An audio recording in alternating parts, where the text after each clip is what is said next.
हम तैयार हैं सरकार के खिलाफ।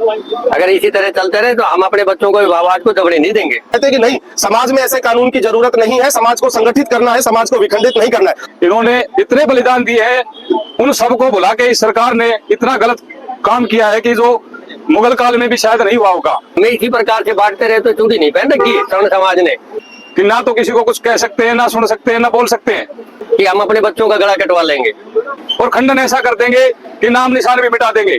जो हम पे थोपा गया है, एक अपराधी पहले से ही मान चुकी सरकार हमें।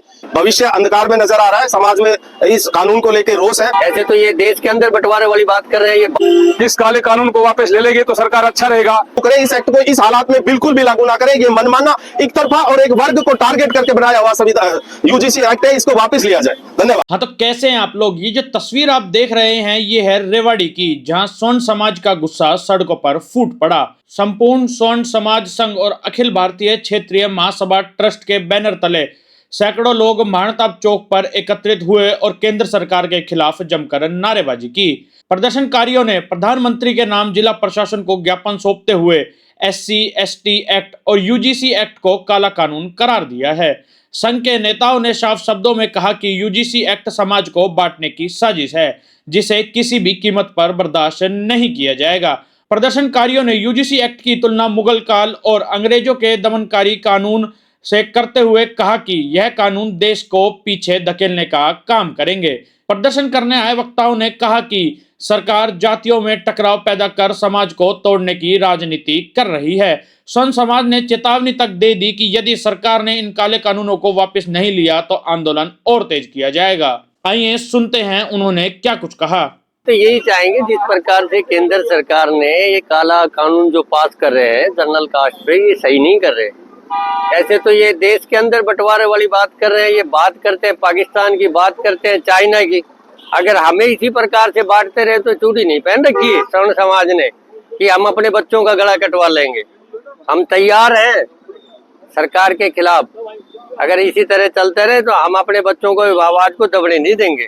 सरकार को ये चेतावनी देता हूँ और आग्रह भी करता हूँ कि ये जो काला कानून सरकार ने स्वर्ण के लिए, स्वर्ण जाति के लिए जो लगाया है, इसको वापस ले लेंगे तो अच्छा होगा। क्योंकि सनातन की रक्षा के लिए ये तीनों स्वर्ण कास्ट है, इन्होंने इतने बलिदान दिए हैं, उन सबको भुला के इस सरकार ने इतना गलत काम किया है कि जो मुगल काल में भी शायद नहीं हुआ होगा। क्योंकि उस समय हमारे रजवाड़े आजाद थे और इनसे लड़ते थे, लेकिन आज वो स्थिति नहीं है। आज हम सब ऐसे बंधन में बांध के रख दिए कि ना तो किसी को कुछ कह सकते हैं, ना सुन सकते हैं, ना बोल सकते हैं। तो मेरा आग्रह भी है और चेतावनी भी यही है कि इस काले कानून को वापस ले लेंगे तो सरकार अच्छा रहेगा। ये जो यूसी जो कमेटी बनाई है उसमें 2 दलित है, एक OBC है, एक दिव्यांग, एक महिला है। मेरा ये आग्रह सरकार से कि उसमें 2 मेंबर स्वर्ण समाज के बीच सम्मिलित किए जाए। मैं एडवोकेट संदीप चौहान।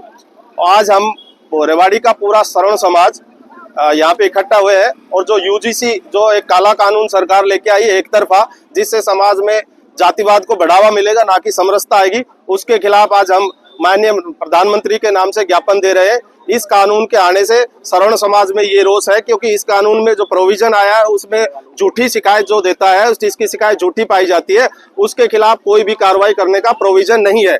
इसके आधार से स्वर्ण समाज के जो विद्यार्थी हैं उन सभी का भविष्य अंधकार में नजर आ रहा है। समाज में इस कानून को लेके रोष है। 13 जनवरी जो एक नया UGC कानून लेके आई है, ये श्रवण समाज और सभी समाजों के बीच खाई पैदा करने के लिए। श्रवण समाज को तो UGC ने पहले ही एक अपराधी मान लिया, जो कि इस देश में श्रवण समाज ने अपना सर्वोच्च बलिदान दिया है, सब कुछ दिया है। और इससे हमारे युवाओं में, हमारे बहन भाइयों को पढ़ाई में, जहां UG हायर एजुकेशन के लिए अगर जाएंगे तो उनका मानसिक तौर पे वे बिल्कुल निराश होकर जाएंगे। वो इस तरह से ये UGC कानून जो है सरकार ने जो हम पे थोपा गया है, एक अपराधी पहले से ही मान चुकी सरकार, हमें इसकी समीक्षा की जाए। और हम मांग करते हैं सर्व समाज इकट्ठा होके इसकी कि इस तरह के कानून समाज में पैदा ना करें। एक भाईचारा जो हम गांव में, बस्ती में हम सब एक साथ मिलजुल के रहते हैं, इससे क्या है कि गांव का भाईचारा भी खराब होने की कगार पर खड़ा हो चुका है।